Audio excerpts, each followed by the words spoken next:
جگہ کے لایا ہوا نہ سکے گا اندھیرا ہماری آنکھوں میں، نبی کے شہر کا سرما لگا کر آیا نہ سکے گا اندھیرا ہماری آنکھوں میں، نبی کے شہر کا سرما لگا کے آیا ہوا۔ حضرات سیدی سرکار اعلیٰ حضرت ارشاد فرماتے ہیں کہ بکار خیش حیرانم اگسنی یا رسول اللہ، پریشانم پریشانم اگسنی یا رسول اللہ، شہا بے کش نوازی کن طریبہ چارہ سازی کن، مریض درد رشیانم اگسنی یا رسول اللہ، مریض درد رشیانم اگسنی یا رسول اللہ۔ حضرات میں تو حضرت علامہ مولانا ممتاز عالم صاحب قبلہ جدید کی طرح نظامت نہیں کرتا، لیکن پھر بھی ٹوٹے پھوٹے الفاظ میں ان کی رہنمائی نے مجھے اس لائق بنایا ہے کہ میں مائک پر کھڑا ہو جاتا ہوں، اس لیے کہ ہمارے کئی سال سینئر ہے حضرت علامہ ممتاز عالم صاحب قبلہ جدید، ان کی ذرہ نوازیوں نے مجھے بڑے بڑے اسٹیجوں پر لا کر کھڑا کیا کہ یہ سبحان اللہ۔ ملک نیپال کے تمام تر کوہ نور ہیرے کی زیارت کر رہے ہیں، جب کبھی آپ کے سامنے رحل پر کسی کتاب کو رکھ دیا جائے، آپ تلاوت کریں یا نہ کریں، صرف اس کی زیارت کریں تو آپ کو ثواب ملے گا۔ علماء اہل سنت آپ کی نگاہوں کے پاکیزہ رحل پر ہے، آپ تلاوت کریں یا نہ کریں، شکل کتاب کو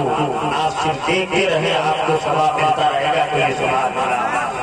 ایسی عظیم ہستی ان کے آسائے گرانے کو میں آپ کے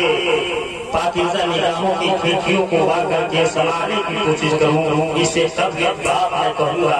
کیونکہ یہ ملک نیپال ہے، یہ چھوٹا ملک ہے، چھوٹا ملک کا میں چھوٹا اناؤنسر ہوں، اور آپ لوگ بھی بڑی تعداد میں بیٹھے ہیں، کچھ لوگ ٹریکٹر پر ہے، کچھ لوگ گاڑی پر ہے۔ یہاں کے بزرگوں کی یہی روایت ہے، تو مجھے کوئی شکایت نہیں ہے۔ اگر آپ اپنے اسلاف اور اپنے بزرگوں کے طریقے کو چھوڑ دیے ہیں تو آپ کو پکڑنا چاہیے، کیونکہ ہمارے اسلاف کا یہ طریقہ رہا ہے کہ جہاں بھی ذکر رسول ہوتا ہے اس جگہ کے بارے میں صحابہ کرام عرض کرتے ہیں کہ یا رسول اللہ، جہاں اللہ اور اس کے رسول کا ذکر ہو رہا ہو اس جگہ کے بارے میں سرکار کا کیا خیال ہے؟ اللہ کے رسول ارشاد فرماتے ہیں کہ وہ جگہ صرف جگہ نہیں ہوتی ہے بلکہ جنت کی کیاریوں میں سے کیاری ہوا ہے۔ اس وقت آپ جنت کی کیاریوں میں بیٹھنا چاہتے ہیں تو آپ کو گاڑی سے یہاں آنا پڑے گا،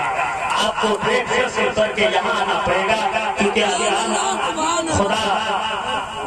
اللہ اور اس کے رسول کی رحمت وہی ہوتی ہے جہاں مومن کی طبیعت غفیر ہوتی ہے۔ اکثر میں نے دیکھا ہے کہ لوگ جب سفر کے لیے جاتے ہیں تو بیگ کا خیال رہتا ہے، لوگ جب کھانا کھانے کے لیے بیٹھتے ہیں تو پانی کا خیال رہتا ہے، لوگ جب کسی حاجت کے لیے جاتے ہیں تو اس کو ہر چیز کا خیال رہتا ہے،